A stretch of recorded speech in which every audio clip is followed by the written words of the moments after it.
Welcome to the Kelly Green Room. My name is Jonah, and today I am joined by a very special guest, the host of Unfiltered on 97.5 The Fanatic, local radio station here in Philly, Bill Colarulo. Welcome to the show, Bill. Thank you for joining me. Absolutely, my man. Good to see you. So, you have one of the most interesting career paths of any sports talk radio host that I've ever seen. You were a lawyer for more than a decade. Now you're hosting a show with Ricky Bowe on the air. Can you explain kind of how that happened? Yeah, a little bit of a unique path. I was a trial attorney for 15 years, had my own firm, always wanted to do the sports talk dream. So a couple years ago, I started a podcast, eventually decided I was going to go all in on it, sold the law firm, started grinding, and fortunately, things have worked out so far. So now you have to host an afternoon drive from 2 to 6 with Ricky Batalico. It's been quite a ride, but yeah, being a trial attorney, a little bit different, but a lot of similarities too, because you're just presenting a story to people. As a trial lawyer, you're doing it to a judge and a jury, but now I get to talk to raving sports fans, which is a lot more fun. Yeah, and maybe a lot more high stakes depending on who the sports fans are. Yeah, you're not kidding, man. Yeah, all right. So we're just gonna get into it. We got some Eagles training camp stuff, and I think the most important thing right now to go over for the Eagles is actually their biggest question mark Yeah. because I think that there are a lot of good parts of the Eagles because of course they just won the Super Bowl, but that cornerback two position opposite Quinyon Mitchell, I think has a lot of people doubting. There's Keely Ringo, Adoree Jackson, Jacorian Bennett, who we haven't even seen play yet. Just off of those three names, who would you have to start that season opposite Quinyon Mitchell? It is a big question mark, man. Like if you would have asked me this question before the season started, I was high on Keely Ringo. I I was really as liked well. Keely Yeah. Ringo coming out of Georgia. They obviously liked him because a couple years ago they traded a third round pick to move up in the fourth round to get him. And he was young and he's got all the attributes of what you want in a starting corner. He's athletic, he's got size, he's got speed. But for whatever reason, he hasn't really been able to put it all together. And now he's entering year three. And I thought this was going to be his job to lose. But they brought in veteran Adoree Jackson, and it looked like those two were competing. And I've been lucky enough to be down at training camp for a few practices, and neither one of them really looked like they were taking the job and running with it. And then you saw the preseason game where Jamar Chase just had his way with Keely Ringo. And right before that, they make the trade for Jacorian Bennett. But today, down at training camp, they had the joint practices with the Cleveland Browns. And I was talking to my man, Andrew DeCecco, who's our Birds Insider, comes on the show all the time. And he said, really, none of them stood out. None of them stood out at all. So it's a really interesting battle between Ringo, Adoree, and Jacorian Bennett. I seem to think that right now, if I had a bet on it, I would think Bennett's going to step up and probably win that job. But it's not an ideal situation. And what throws me off, they could have brought back Isaiah Rodgers. Like I understand them moving on from Darius Slay, but Isaiah Rodgers signed for 2 years, $11 million with the Minnesota Vikings. That was not a lot of money for a starting corner. And last year, when Slay went to the sidelines, Isaiah Rodgers was the first cornerback off the bench. It wasn't Keely Ringo. So why not just bring him back? Instead, now you got to trade Thomas Booker. Not that he was going to have a big role on this team, but you had to trade Thomas Booker, the defensive tackle, to the Raiders, bring in Bennett, and it's still a big question mark. So I think it'll probably be Bennett, but honestly, I'm still hopeful that maybe Keely Ringo will step up and win the job. It's just that his ball skills are terrible. Like when the ball's in the air, he seems to really have a problem finding it. And you saw that too with Jamar Chase. Yeah. Terrible ball skills, took a terrible path to try to make the tackle. It's definitely a question mark on this defense for sure. You're spot on with that. I would probably, if I had to pick, I would default to Ringo just because of the years in the system with Vic. Adoree Jackson and Jacorian Bennett, they're both going into their first year with the Eagles. And I also give Ringo a bit of the benefit of the doubt because Jamar Chase is probably the best wide receiver in the NFL.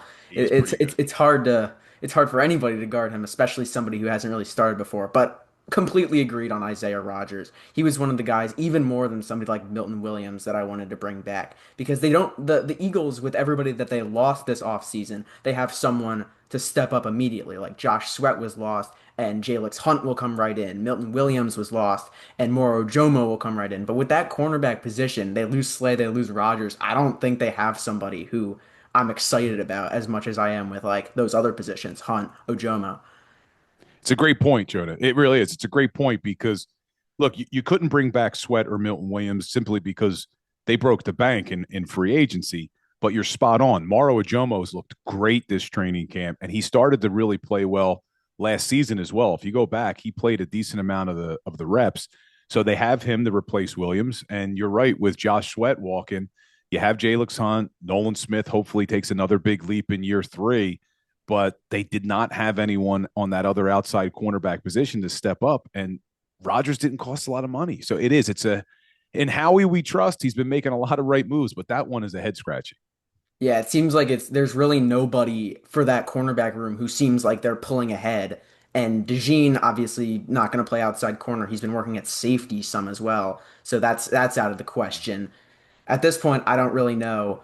Any thoughts on Asante Samuel in free agency? The Eagles have a shot at signing him. I don't think they're interested in him. I mean, I think they would have brought him in already if they were interested. The one that surprised me was when Jair Alexander was released. I thought maybe they'd be interested in him, and then they weren't, and he didn't sign a big money deal either. And that signaled to me, oh, they must really believe in Keely Ringo, because you got rid of Slay and you didn't re-sign Isaiah Rodgers, and you weren't in on the conversation for Jair Alexander. And Asante Samuel Jr. is out there and you didn't sign him. I'm like, they must be high on Ringo. And then I get down the camp and I'm watching training camp. Like, this guy is not stepping up to win this job. So I think this is who they're going to go with. I think it'll be a battle between Ringo, Jackson, and Bennett. Now, look, Adoree Jackson, although he's not necessarily a guy who's got a lot of upside, like a high ceiling, he has started a lot of games in this league. So maybe they go with the serviceable veteran. He's been getting a majority of the first team reps, at least when 11 on 11 starts. He's usually the corner that's in there first. I think he started 9 times where Ringo, it's like 5. So they go back and forth. But yeah, I think this is it. I think it's going to be these 3 guys battling. Yeah, what I like about Jackson is he's quick and he has the veteran like influence, but other than that, it doesn't seem like he's really standing out.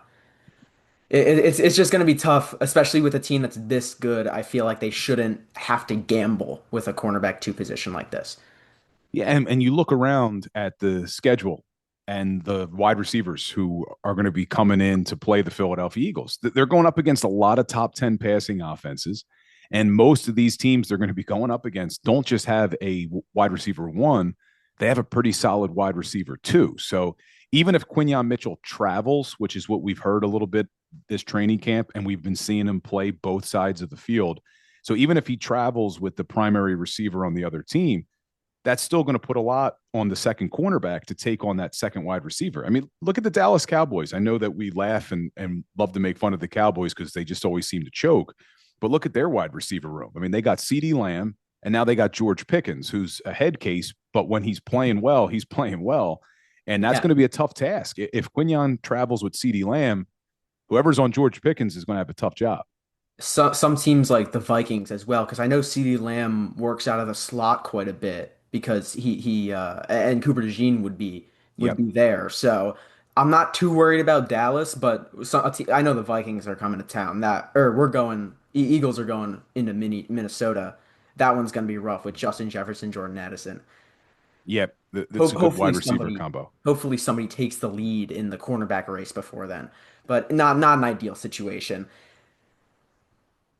I think we could move on to another difference from last year to this year, not on the defensive side, but more on the offensive side. And no offensive starters other than Mekhi Becton have changed, but what has changed is that play caller. Kellen Moore goes over to coach the Saints, Yep. and now Kevin Patullo, who has never called plays, is now the head play caller for the Eagles. What were your initial thoughts on Patullo being hired when you first saw the news?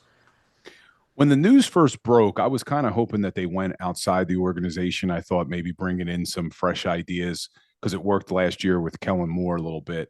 But then the more I thought about it and the more I listened to Nick Sirianni and Kevin Patullo and how they spoke about the offense, I mean, this is really a Jalen Hurts offense. I mean, you look at what this offense has looked like over the last few years. This is built around Jalen Hurts, and it's got a lot of Nick Sirianni concepts in it. And even last year, we were all excited, like Kellen Moore is going to come with all these fresh ideas, and they're going to run a lot of motion, and it's really going to blow up the passing offense. And you saw a lot of the same that this team has done over the last few seasons, and especially when they were leaning heavily on their rushing attack. So the good news is with Kevin Patullo, and he's talked about this, he doesn't have to learn any of the personnel. He's been here for the last few years. He knows all of these guys on the offense. And as you said, outside of right guard, where Mekhi Becton's being replaced by Tyler Steen, it's all the same starters from last year. Now we'll have to see what happens with Landon Dickerson and that meniscus injury. Hopefully he's ready to go for week one. But there is a benefit to, you don't have to learn the personnel. Patullo knows the personnel and he understands what they do well. And I think the sign of a good coach is not forcing players to fit your system, but creating a system that fits your players. And Kevin Patullo knows these players extremely well. So I'm not worried about it. Now, the one thing he's never done is called plays before. So that always is kind of an art, not a science. You hope that he's going to have that knack to be able to call plays because as much as I love Nick Sirianni, I think he's a great coach. I've defended him for a really long time, even before they win the Super Bowl. I was defending him on the station when people wanted him fired. He's a terrible play caller. Like if you go back to 2021, he had to give up play calling duties because you may be a great head coach, but you're just not a good play caller. So we have to hope that Kevin Patullo, who's never called plays at any level, is going to have a knack for it because that's something that you just have to have a feel for. But outside of that, I like what I've seen down at training camp. I love that he knows the personnel. He was the passing game coordinator here. And some people I heard, like when they would call into the radio or text us on the show, were concerned that because he was a passing game coordinator, that he's going to want a pass heavy offense. And I don't think that's going to be the case at all. You look at the 4 years that he was a passing game coordinator, they were in, pretty much the 20s or less in terms of pass attempts. But what they were successful with was net yards per attempt. They always were very efficient in their passing offenses, but they didn't necessarily lean heavily on that passing attack. And I think you'll see a lot of that this year. Now, last year, they were 32nd in passing attempts, last in the NFL. I don't think you're going to see that. I think they'll throw the ball a little bit more, but I don't think it's going to be a substantial change. You lean on what your strengths are. You got great running backs, a solid offensive line. There's no reason to get a pass heavy, but I do expect them to expand the passing offense a little bit. So you mentioned the not a super increase in the passing volume, but does anything about Saquon having over 350 touches last year and the historical data of running backs who have that many touches cannot keep that up for a following year? Does that change anything that you view about the volume of this offense? It does a little bit. Like that is history's not on his side. Like you're spot on. You look at all the 2,000-yard rushers in the history of the NFL, and pretty much always there's a drop off in the following year. But I think where the Eagles will be helped this season is I'm excited for Will Shipley. Like Will Shipley, I think is a pretty good running back. And the Eagles, I think, were a little lucky to get him in the fourth round last year. He didn't participate in the combine because he was injured. And you look at his numbers from his pro day, and he would have scored fairly high in a lot of categories in comparison to other running backs. And I know they're high on them, and they're using them a lot in training camp. And they also added A.J. Dillon. Now, A.J. Dillon last year missed the entire season with a neck injury, but he looks healthy. He looks strong. He's actually got bigger quads than Saquon, which is just crazy. You see him in person, it blows your mind.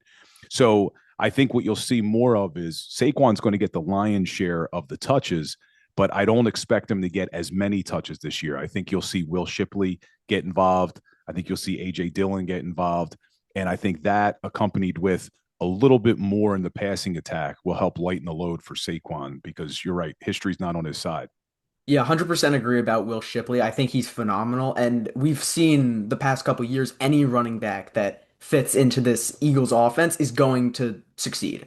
We saw with Sanders, Swift, Barkley, obviously. But if Yep. Shipley gets enough touches, he will be great. So I'm not super worried about Yep. Barkley's volume if Will Shipley can pick up the slack. And I don't know if it's going to continue into the regular season, but one thing they've been doing a lot down at training camp is throwing the ball to their backs out of the backfield. And that includes Will Shipley and that includes AJ Dillon. Because AJ Dillon, as big of a boy as he is, He can catch the ball. I mean, he caught some passes when he was in Green Bay out of the backfield. So expect that to be another part of this offense as well, to kind of an extension of the running game where you get a little quick pass to your running backs. It's almost like a run. That's how Andy Reid used to describe it. But I think they'll use Will Shipley and Saquon like that a lot. So Jalen Hurts has most of the goal line work when it comes to running, but AJ Dillon is kind of that type of player, power back. Do you see him taking any of those snaps from Saquon from what you've seen in training camp?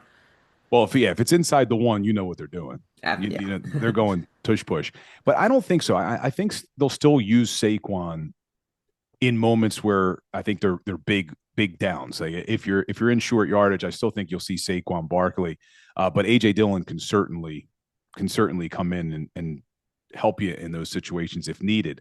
But I still see AJ as just being a guy that's going to step in if Saquon needs a breather, or God forbid Saquon gets hurt. You know, we don't want that to happen. But I still think you're going to see a lot of Saquon Barkley. I don't think that anyone's going to necessarily steal touches from him in big situations, but I just think they'll be mindful of it and try to get some other running backs involved to lighten the load.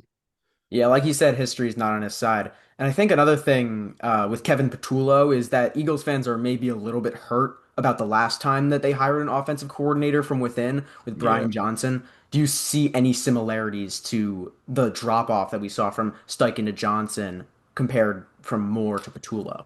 I don't. I don't think there's going to be similarities because you look at Kevin Patullo, and this is a guy who's been in the NFL for a long time. I mean, he's been in the NFL with a few different organizations, and he's worked under a few different head coaches, and he's really worked his way up. Whereas Brian Johnson joined the Eagles out of college, and he was the quarterback's coach. And I know he had a history with Jalen Hurts, but it was kind of a quick rise for him in the NFL levels because he had been at the college ranks. He was at Florida, if I'm not mistaken. I think he may have been at Utah. I'm trying to remember where he was before.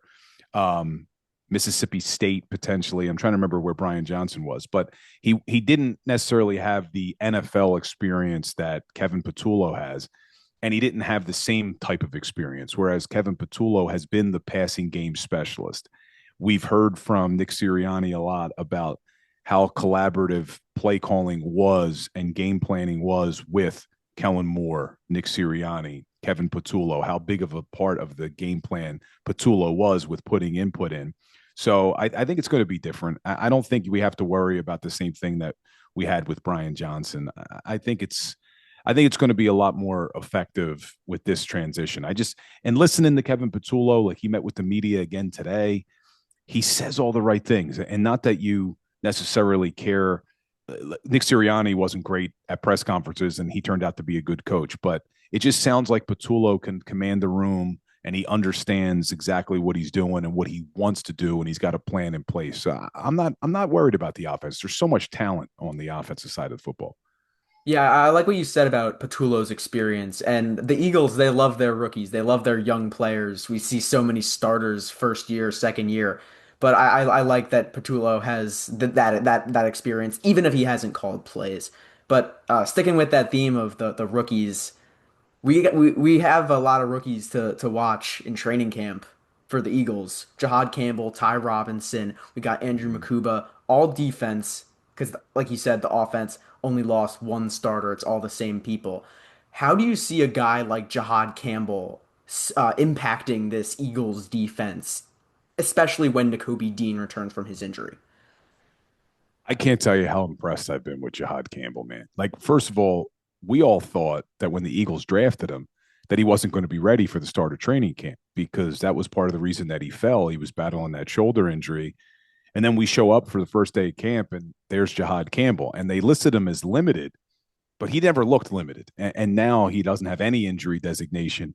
And this guy is an athlete. I mean, he is a freak of nature type of athlete. He's long, he's fast, he's strong, and he is aggressive. I mean, he needs to actually tone it down a little bit in practice because he's bringing guys to the ground. I saw him light up Dallas Goedert coming across the middle, but this guy is just really all over the field. And what helps him is Vic Fangio was a linebackers coach for a decade before he was a defensive coordinator. Bobby King, the linebackers coach for the Eagles, very good coach. So they're helping him quickly get acclimated to the NFL game. I think Campbell's going to be a beast. And I think him in the middle of that field with Zach Bond, that we haven't seen a lot of because Bond missed some time with a back contusion. But those two guys together, with how athletic they are, with how long they are, I think it's going to be a really tough defense in the middle of that field, not only with the running attack, but these guys are good in pass coverage as well because they're so long and athletic. The crazy thing is, though, you mentioned the Kobe Dean, who may be back at some point. He'll start the season on the physically unable to perform list, but Jeremiah Trotter Jr.'s looked good too. Like Jeremiah Trotter Jr. has looked really solid filling in for Zach Bond while he was out. So Trotter's not going down without a fight, but I think at the end of the day, the upside of Jiad Campbell and the athleticism of him and Zach Bond in the middle of that defense, it's going to be fun to watch. And I mean, when was the last time we had two linebackers like that in a Philadelphia Eagles uniform? It's nice Never. change.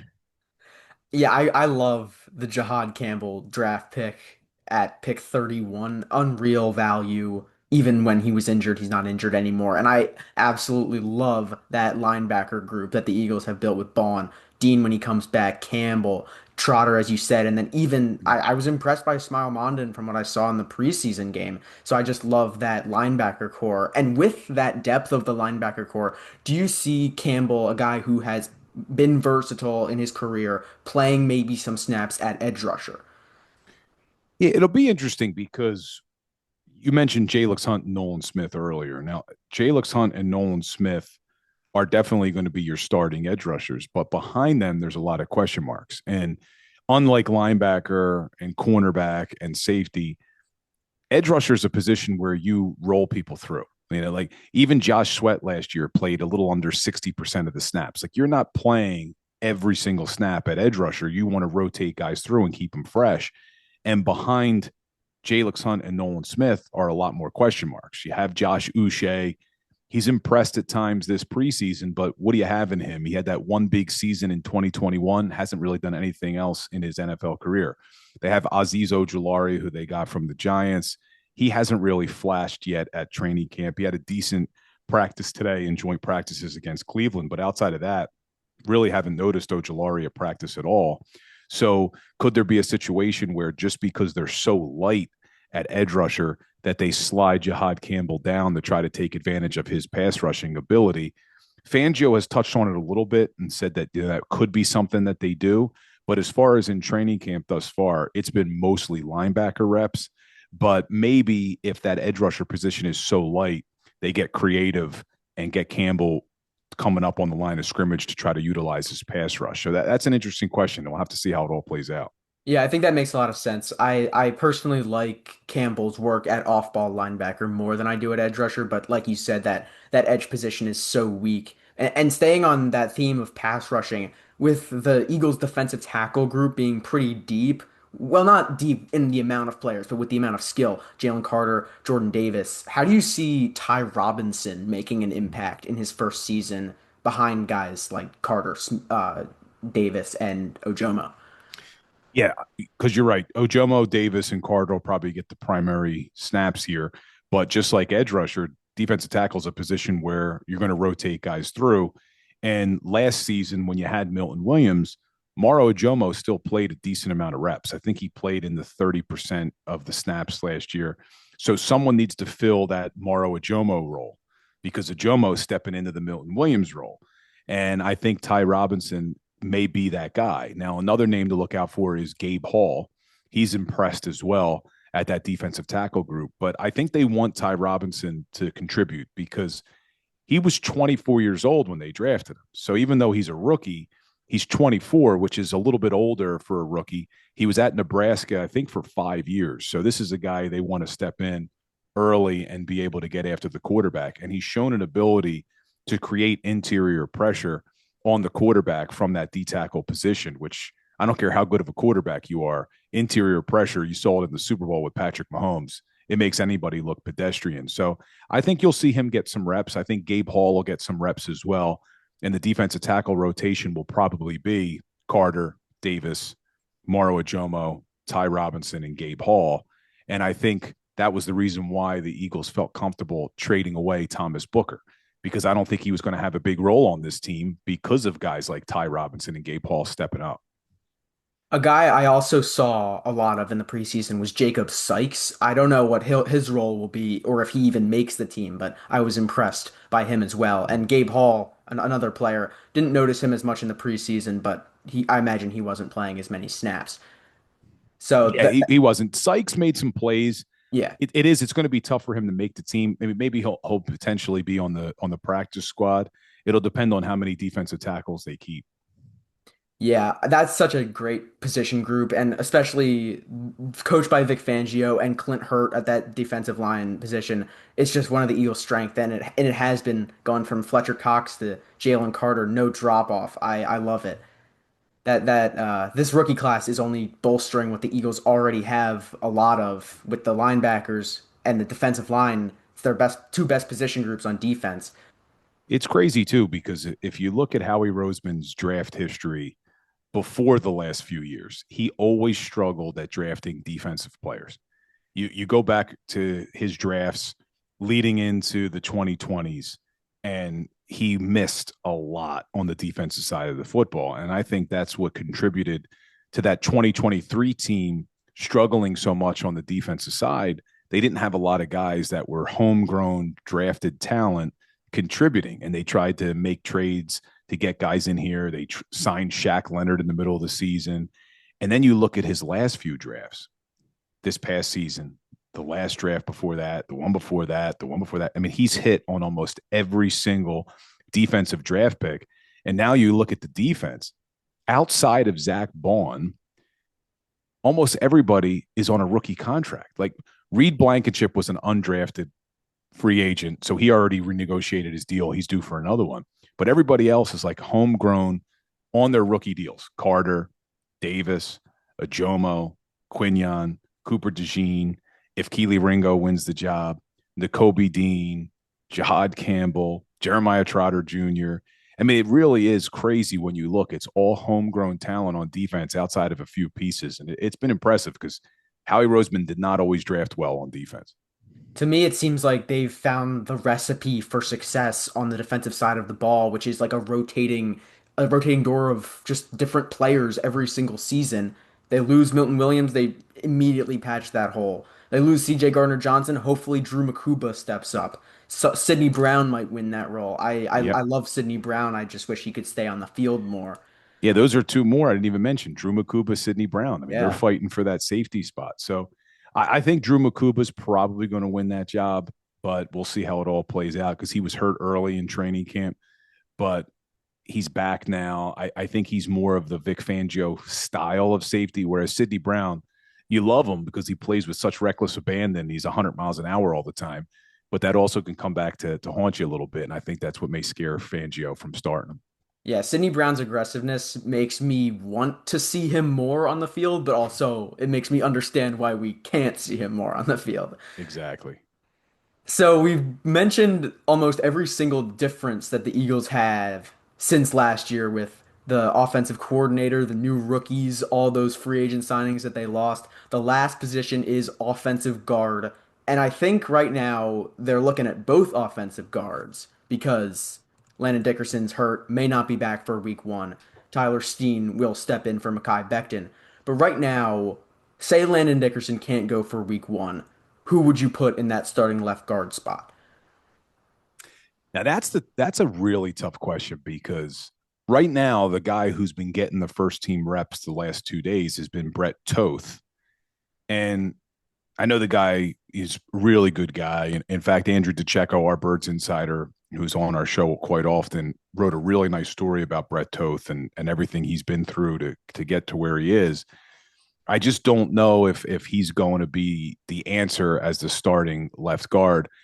I would think maybe Darian Kennard would start. Now, he's been working with the second team, and Brett Toth's been working with the first team, but I could see Darian Kennard maybe winning that job. I'm hoping we never find out. I'm hoping Yeah. Landon Dickerson does come back, but I do think that that's a situation where maybe Darian Kennard wins the job. But look, Kevin Patullo, the offensive coordinator for the Eagles today, was meeting with the media before practice, and they asked him about that left guard position with Landon being out, and his answer was great. He said, we got the best offensive line coach in the NFL in Jeff Stoutland. He's right. So yeah, whatever happens, I know he's going to have the guys ready, and that's how I feel right now too. Is Stoutland's going to figure it out, and hopefully they'll be fine and hold down the fort until Landon comes back.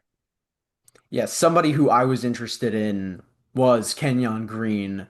I heard he wasn't doing very well in training He camp got and hurt. then got hurt. Yeah. Yeah, so he got hurt. Yeah. And it's going to be tough for him because yeah, he was drafted high in Houston. They traded Chauncey for him. I think that was more of a way to get rid of Chauncey Gardner Johnson, Yeah. but I think they kind of were just Chauncey. He's such a good player, and I love the mentality he brings, that like dog mentality. But at the same time, he must wear out his welcome with his Yeah. personality because everywhere he goes, it's only like a year, and then teams move on. But yeah, Kenyon Green, you just haven't seen enough of him yet to know if he can get in there and actually compete because he's been hurt. And another guy I was interested in was Matt Pryor because he started the majority of the games for the Bears last year. Obviously, their offensive line was pretty horrible. They allowed Caleb Williams to be sacked the most times in the league, Yeah. but at least somebody who started before. But no, I like Darian Kinnard. I like that he was on the team last year. So I'd honestly be fine as long as Landon Dickerson, with anything, as long as Landon Dickerson isn't out for a long period of time. Yeah, we dodged a bullet, man. Because Yeah. that was scary. We were waiting for the that news, and then it finally broke on Monday that it was only a minor procedure. Thank God. Yeah, Landon Dickerson, just such an amazing It's a player. So beast. underrated on that offensive line because he's the third best player on that offensive line, but he's still such a great player. The Eagles are just so blessed with an incredible offensive line every single time. Yeah, yeah, and they've been deep too, but Yeah. they've also been fortunate because we really haven't had to worry about injuries over the last couple of years. You know, like Landon Dickerson missed a game last year. Cam Jurgens missed a game with his back. I think Lane Johnson maybe missed a game against Tampa, if I'm not mistaken. But other than that, I mean, really, no, knock on wood, no long term injuries on that offensive line. That helps. The offensive line, a lot of NFL teams don't build it up and then they don't win. It's just such an important part of the Can't team, and ignore the it. Eagles have that down. Yeah. Yep, you can't ignore it. And that's something that Howie Roseman learned from Andy Reid. When Andy Reid was here, Howie Roseman was just a salary cap analyst, but Andy Reid used to build his teams in the trenches. You build along the offensive and defensive line, and then you build out after that. And you look at the way Howie Roseman has built his teams, it's almost identical. They invest heavily in defensive tackle and edge rusher, and then certainly across the offensive line. It's a smart way to build. And I think that's one of the reasons, if not the reason, that the Eagles are one of the most successful teams since 2010. It's just Absolutely. the method for building a team, and other teams don't seem to realize that. So No, I you're think, spot on, man. yeah, so I think that's all the position groups that we could go over for today because everything else is the same. I love that the Eagles are just rolling out similar teams every year, if not exactly the same team. But I think that's all the time that we have for today. Thank you so much, Bill, for joining me. I really appreciate it. This has been the Kelly Green Room. I am your host, Jonah. Thank you for watching.